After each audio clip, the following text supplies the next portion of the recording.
Today's video is sponsored by BetterHelp.com, and I've been with them for a long time.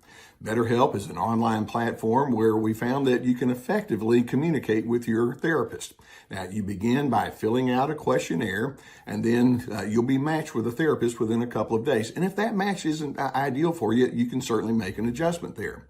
Now, you're going to be encouraged to journal, and also they have the availability for group therapy on a wide array of topics, and I really like that.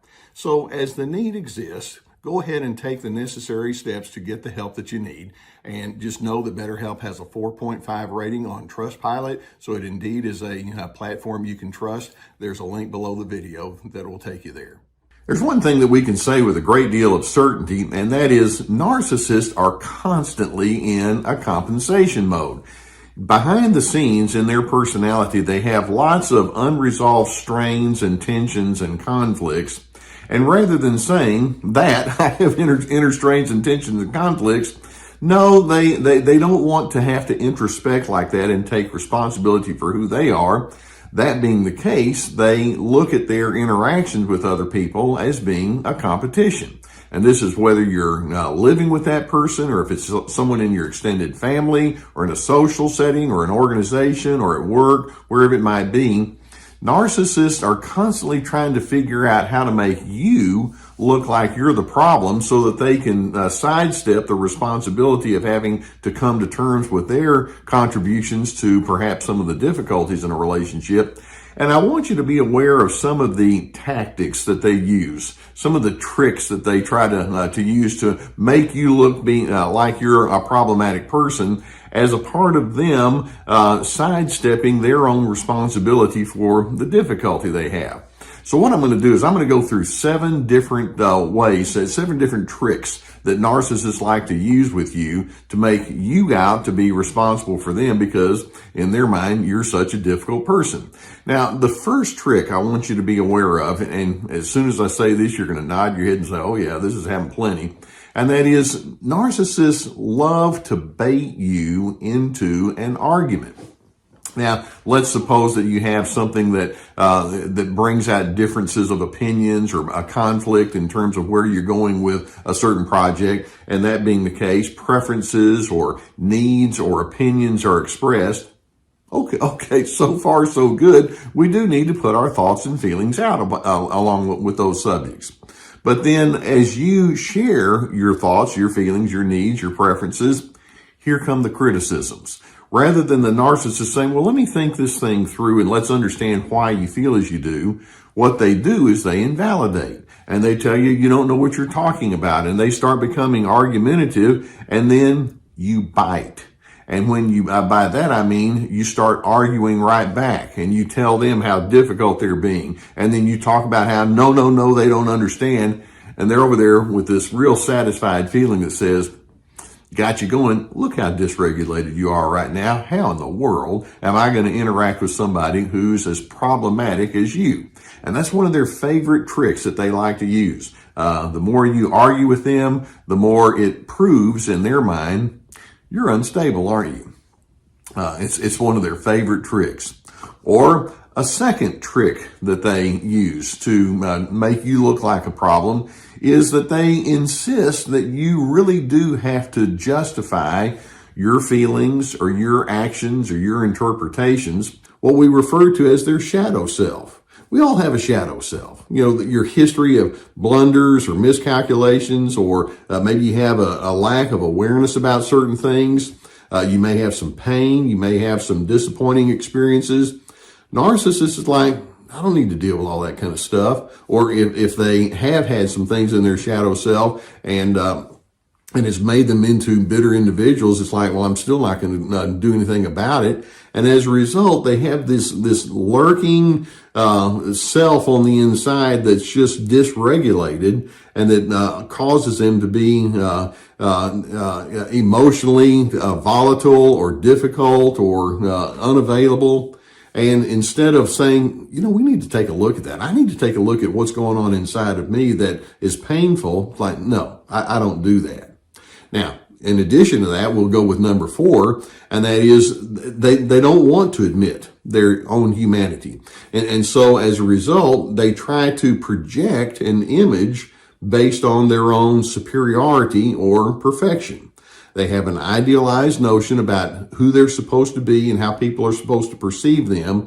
And so it becomes very important for them to rise above everyone else, as opposed to saying, well, we're all on equal ground here. And instead of doing that, what they do instead is they will hold you in a lower position so they can elevate themselves at your expense. And they actually do believe in their own distortions.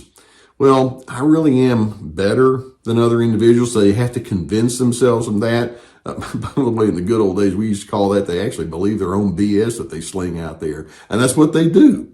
They can't admit that they're on equal ground with other individuals. Now, a 5th indicator that a narcissist is going downhill is they like to collect lackeys around them. Sometimes we call them their flying monkeys, but they want to have many me's. They'll certainly hone in on individuals that they think that they can dominate, or that will just nod their head and be yes people. And one of the things you'll notice is they don't like diversity. They don't like to think, well, this person over here or that group over there, they think differently. Oh, this ought to be interesting. Let's see if we can learn from each other.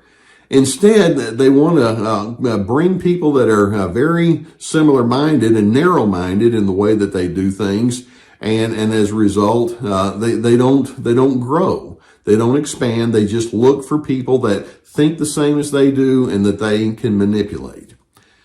Now, a 6th indicator that says a narcissist is going in the wrong direction is, as their broken relationships inevitably pile up, they'll rationalize why it happens in a very self-serving way. And in fact, if they have to, kind of do some pretzel type of reasoning, they're willing to do that. Let's suppose that they've treated people badly, or they've been harsh and critical, or too demanding, or not available, or passive aggressive, or openly aggressive, and then they have a lot of broken relations. You'll find them saying things like, yeah, I just picked somebody that was really weak, and that person over there is real insecure, or they have all these problems, and they'll just rationalize. And it's like, well, what about you? It's like, no, it couldn't be me. And so they have to allow themselves to believe certain things about themselves, about you, that are just justifications for all sorts of erroneous thought patterns. They can't be honest with themselves. They lie to themselves a lot.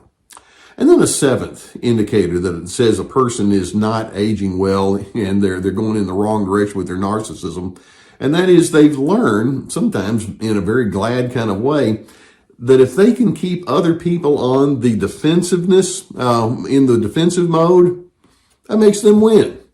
And it makes them look like they're the right ones. And so they accuse easily. They put shame on people. They put guilt trips on other individuals. They try to make you look like you're covering up, or that you have all sorts of problems. And of course, they don't start with the assumption that says, well, I'm human too. Keep in mind what we've already said. And they don't go into your humanity with you. They just try to make you look defensive. And then when you're over there trying to justify and rationalize why it's okay for you to be yourself, or you collapse, and it's like, see, I'm the better person in the equation. They need tight agreement to their agenda. They need to have a feeling of superiority and dominance, which is why they always have the best opinion, or the best way to do things. They can't possibly think that other people might have ways that would be better than theirs. They can't think that way.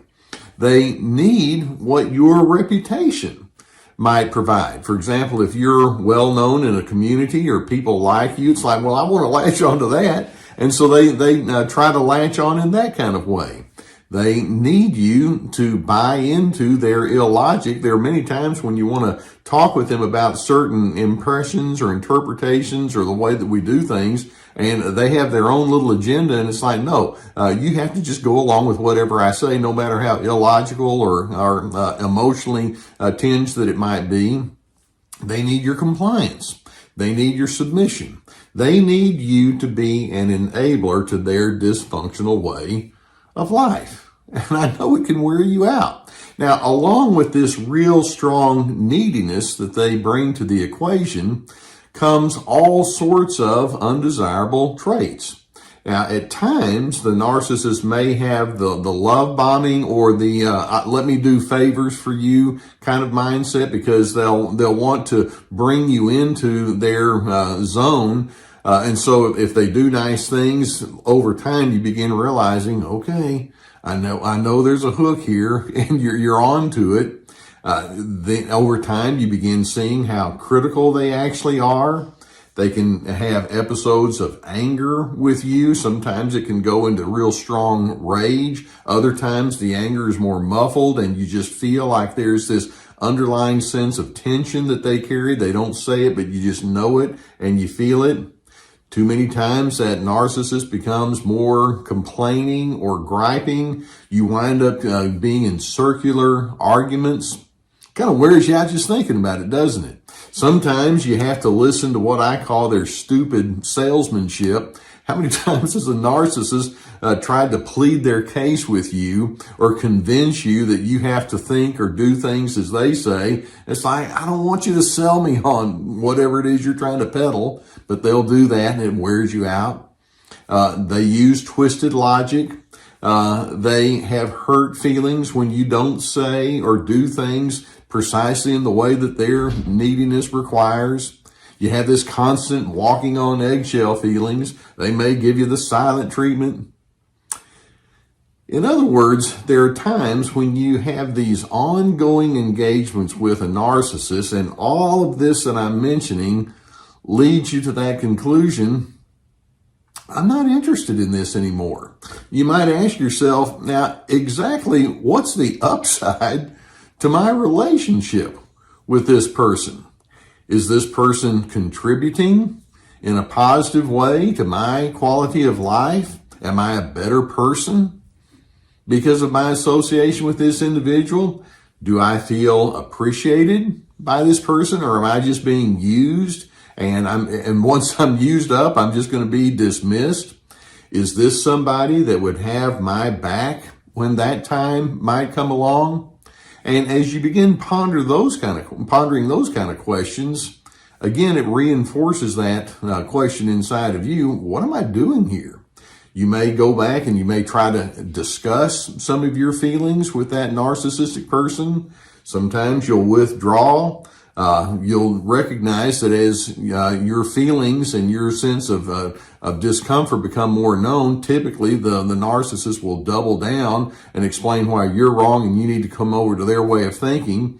It's like, no, you have to give me what I need, because that's just that's their beginning point with you.